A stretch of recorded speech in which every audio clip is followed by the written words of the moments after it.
So, Russell, we talked about data management in terms of the protective measure, data governance, data security, and we also talked about data as a source of insight to drive all the good things businesses want: profitability, revenue growth, etc., etc.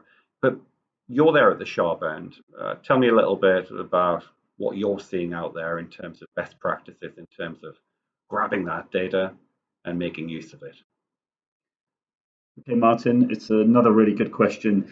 Yeah, so we've talked already about the fact that a lot of people in the industry want to do a lot more with data, and you're right. You're absolutely right that a big part of this is around how do we turn these huge repositories of data, industrial data, time series data, how do we turn this into something that is meaningful and usable by our operations teams, by our business users. And yeah, you're right. There's a lot of challenges in that space.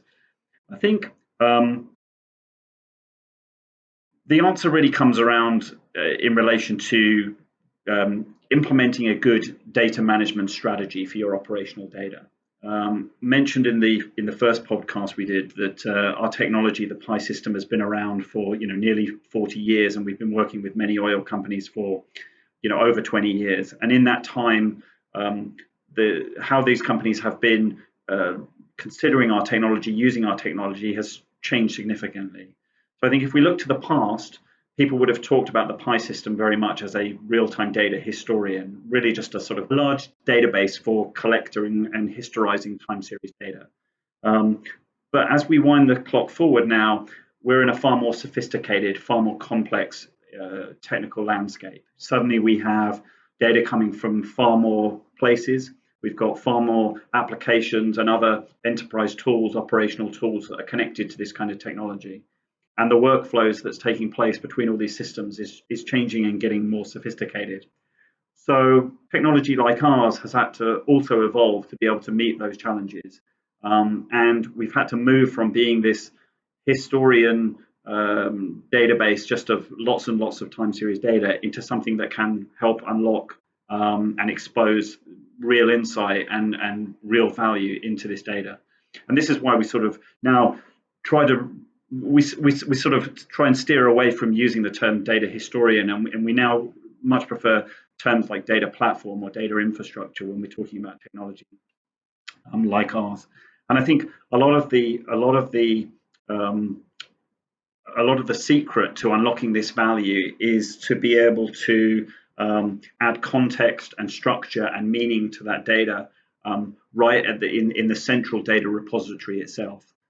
So as this data is arriving, if you can use the power of things like analytics to be able to look for things in the data, spot patterns in the data, maybe categorize this data, maybe associate this data to specific pieces of equipment or things that are going on operationally, if you can have your technology look for these things for you and effectively put that data into sort of buckets and create that sort of meaningful level of information associated with the raw data as it's arriving in real time, then suddenly you move from a very large data set of data that you need to then process in the future and do something with to something that is almost immediately available for people going to and asking questions of. If I know that this data relates to a pump or a well or a part of my refinery, if I know that this event in the data relates to something failing or a particular start of an activity within my refinery, if that's automatically categorized for me,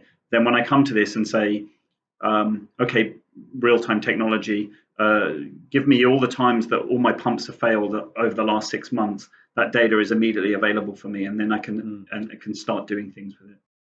Are you seeing companies out there that are being more proactive and aggressive and saying, hey, unless we get our data management processes right, our workflows, our metadata collection, our tagging of data, having a uniform library of descriptions for data, etc. Are you seeing companies at that level really going for it, or are they kind of sometimes acting in the event of a crisis or another event? Yeah, I mean, there are absolutely companies totally going for it right now. Many companies, I think, anybody that is interested in the big technology themes that we've been talking about, the analytics, the integrated operations, are soon recognizing that the challenges of implementing these kind of projects relies on meaningful, structured, contextualized data. It's a critical component into these things being successful.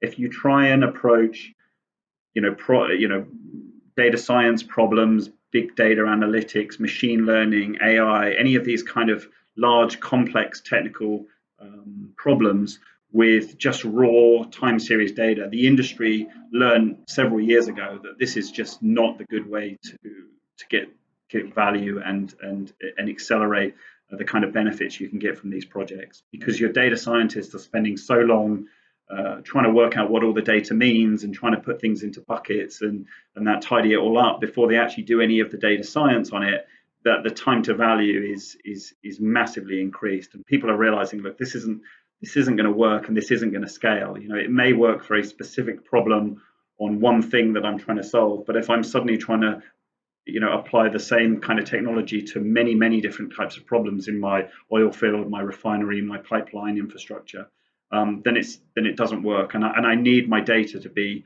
enriched and enhanced with that context and structure that we've been talking about. Are you seeing changes in the way companies set themselves up in terms of data management and IT in order to capitalize on the opportunities?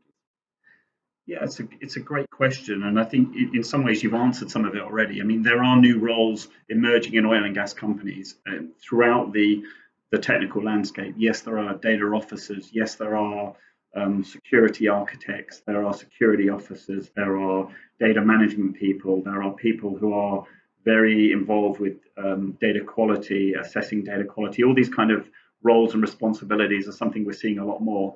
And what we're also seeing is roles that are increasingly bridging the gap between operations people and IT departments. In fact, even myself in the past had a role like this within an oil and gas company. So, I've experienced it firsthand. But I think if we'd gone back 10 years ago, we wouldn't have seen this kind of stuff at all. What sort of role is that? Change management type activities, chief change officers? Yeah, sort of halfway between sort of data analyst, business partner sort of type roles. Someone that can understand the technology, but also can understand the operational needs.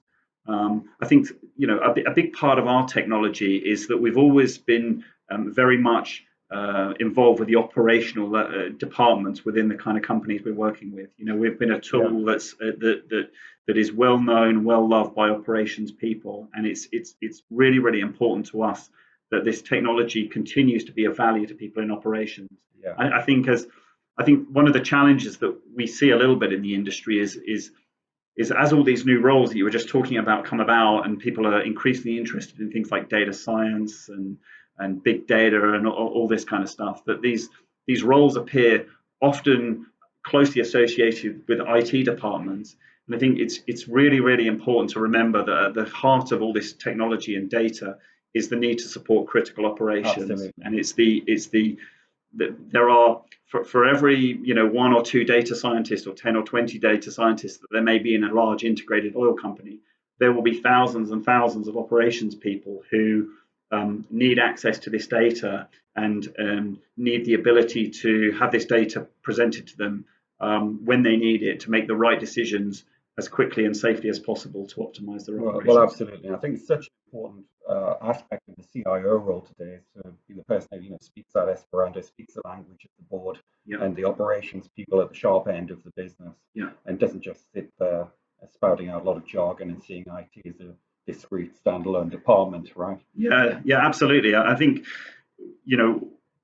we absolutely see the companies where they have C-level support at the very top driving these digital initiatives and setting a clear direction for what the company wants to do. It makes an enormous difference on the success. We've worked with companies, recently a midstream company in the US, DCP Midstream, who so clearly had top level executive support for their digital transformation initiatives, and the impact that this has, and the way that they can embrace the technology, but not only the technology, but the organizational challenges and changes that are required to truly realize value from all this technology is immense. And one of our key recommendations that we tell our customers is that, when you're setting out on these journeys, it's not so much the technology that's the challenge here. It's about really having the support at all levels in your organization and being able to set a clear direction of what you're trying to achieve with it. With that in place, yeah, you can absolutely implement the technology. There's best practices around this, evolving strategies around management of data, how you introduce the kind of things we were talking about earlier, the context, the structure, how you make it more meaningful. But in many ways, that's the easy stuff, is making sure that the company is clear on what it's trying to achieve. It's got the backing of the very highest level, and also the operations guys that are going to get the most benefit. The human factor. The human factor, absolutely.